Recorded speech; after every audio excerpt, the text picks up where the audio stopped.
Today on our Tech for Business podcast, we're joined by Nate, our Director of Cybersecurity, and Andrew, our Security Incident Response Team Lead.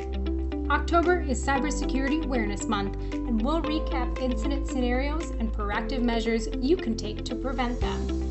This week, we're talking about close calls. All personal information has been changed to protect confidentiality.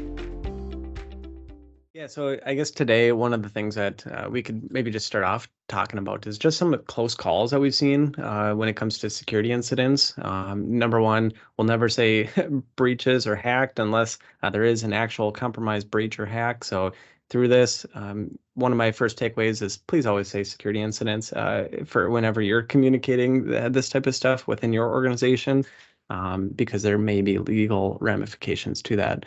But that being said, close calls, there's a lot of different situations where we see organizations have some type of potential failure in some of the controls that they put in place to prevent a security incident. But then also there's maybe a second step that comes into play where it was successful. And so one of the core concepts of this is defense in depth or security in layers. Is there's a reason why you have multiple layers is so that when one potentially fails, you can maybe catch the threat at a second stage before it becomes a bigger incident. So while we're going through this, Andrew and I do have some notes here just because we tend to communicate with customer names. Obviously, we're not going to do that for the privacy of these organizations. So we're going to start calling out, org 1, org 2, org 3 as we go through this. But so in org 1's situation here, we saw an incident where they did have endpoint detection and response, or EDR, deployed in their environment. If you're not familiar with what EDR is, we have podcasts about that, tons of resources, everything like that. But they had EDR in place, and what we saw was one of their users downloaded some type of malicious software on that system. And what happened at that point was we saw attempts to download additional malicious software. And so the software was used to try and download the passwords out of that user's browser. So then, if they are potentially reusing passwords across multiple sites, they could then go log into there. So the EDR solution pulled that piece of software out. They also ripped out software that was designed to dump admin password hashes, which is a encrypted version of your password on that system, and then use that to log into the servers. And in that environment, all of their users had local admin on their system. So that was an extremely close call to a potential ransomware incident and privilege escalation. I believe there was a couple other pieces of software that was associated with it to try and actually remove the EDR agent. And so that was really interesting, seeing that whoever the threat actor was on that system was actively trying to remove the EDR because it kept removing their software. And then I think one of the most interesting things was they actually sent an uninstall request to CIT to try and have us approve the removal of it. And obviously that was shut down. And then, we completely isolated that device off the network and had them completely re-image it. But that's probably one of my favorite close call stories. It's definitely top there for me as well. It was funny to see the attacker putting on EDR uninstall applications and seeing those get ripped out. So I got a kick out of that looking at the logs after the fact. Another organization where we had another close call, this second organization, a user had been receiving multiple MFA requests. Got to the point where it annoyed the person enough that they then called the help desk, and we found out that because of it, MFA, the attacker couldn't get in. They knew the username, they knew the password, but they kept sending MFA calls and texts and push notifications until it annoyed the person enough to ask why this is happening. And so that created that alert there. So one accidental, yes, this is me signing in, the attacker would have had access to do whatever they wanted to do. So yeah, in that case, the multifactor was successful, but the user initially failed by giving up their password in a previous incident, or maybe a reuser password somewhere else. Somewhere along the lines, it was a compromised password. The multi-factor helped protect that, but then to give the user credit, even though they failed before, they were also the ones that helped bring light of the situation back to the IT once they were able to basically rectify the issue in the first place, right? And then this is another really interesting one that comes to mind was, again, a kind of third organization here. They had a compromised account. So it was one of their finance employees that had accidentally fell for a phishing email. The threat actor was actually sitting in the mailbox because, again, they did not have multi-factor in place. And so in these cases, the threat actor would sit in the mailbox for any given period of time. It might be a day, it could be weeks. We've seen them sit there just for months, monitoring a mailbox, just laying low, looking at all the emails that are coming through and waiting for the perfect opportunity. And so in this case, they went and noticed that a wire transfer hadn't been completed in quite some time. And so they reached out and said, sorry, they spun up a domain similar to the customer and then sent a fraudulent email to them saying, we'd like to pay this, or receive these funds or whatever it was.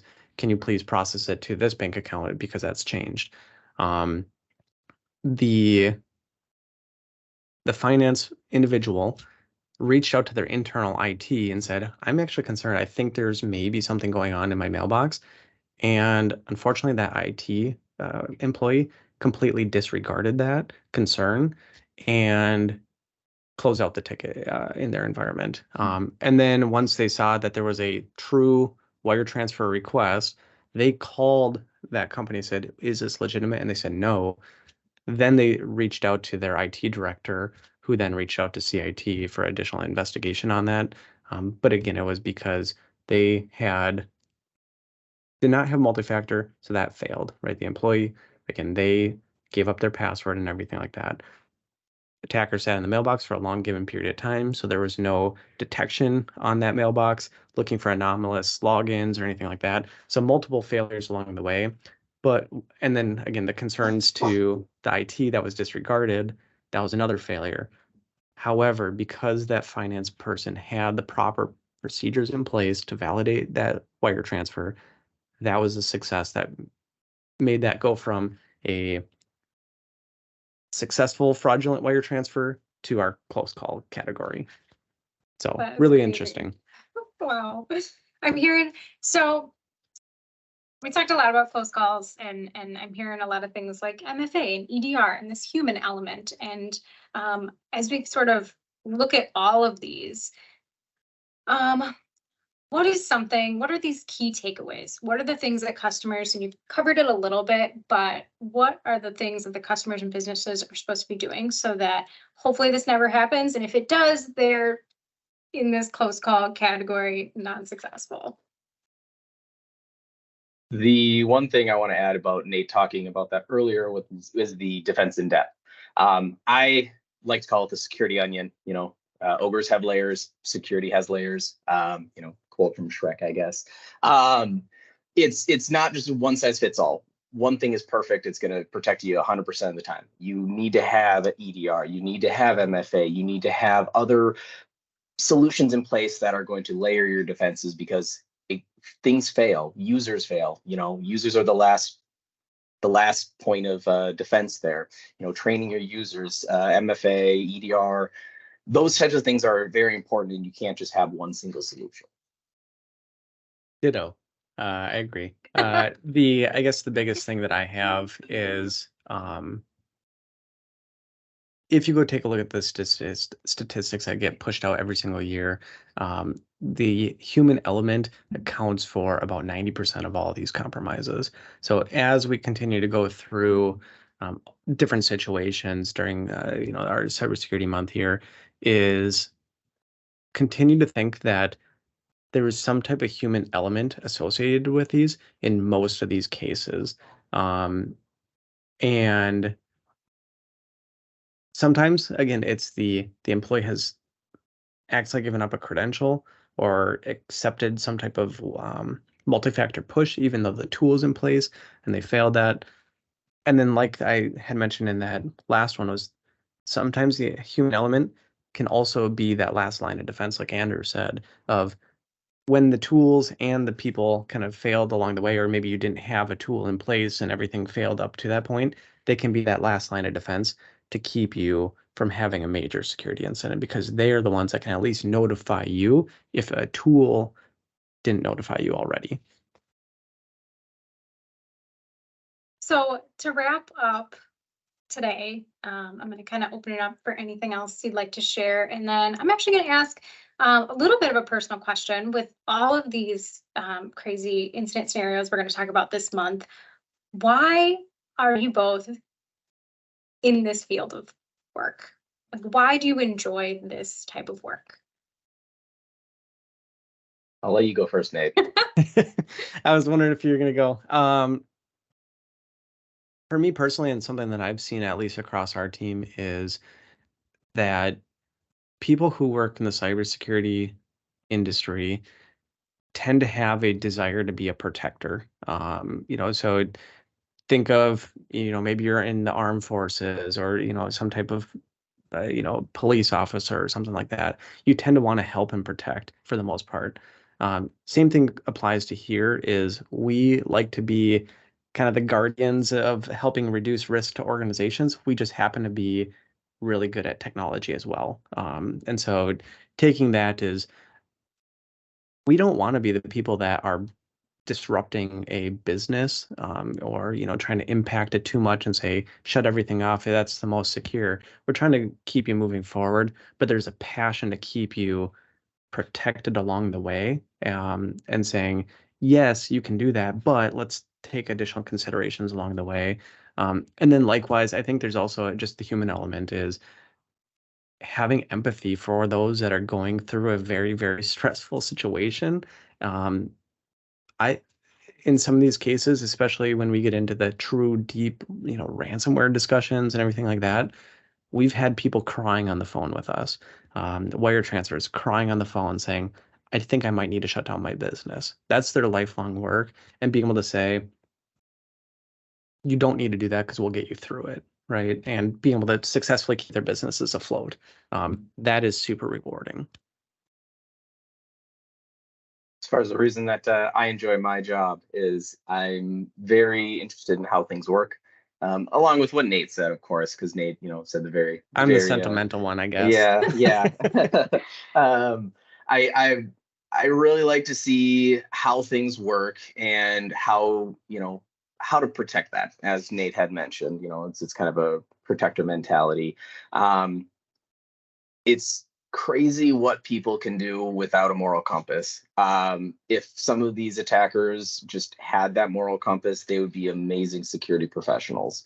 But because they're incentivized by money or other malicious behaviors, they don't do it for the right reason. Thanks to Nate and Andrew for joining us this week. If you enjoyed this podcast, please like and subscribe. If you have a question or topic you'd like us to discuss, reach out to us at info@cit-net.com or head out to our website, cit-net.com/podcast. And we'll be back next week with more incident scenarios.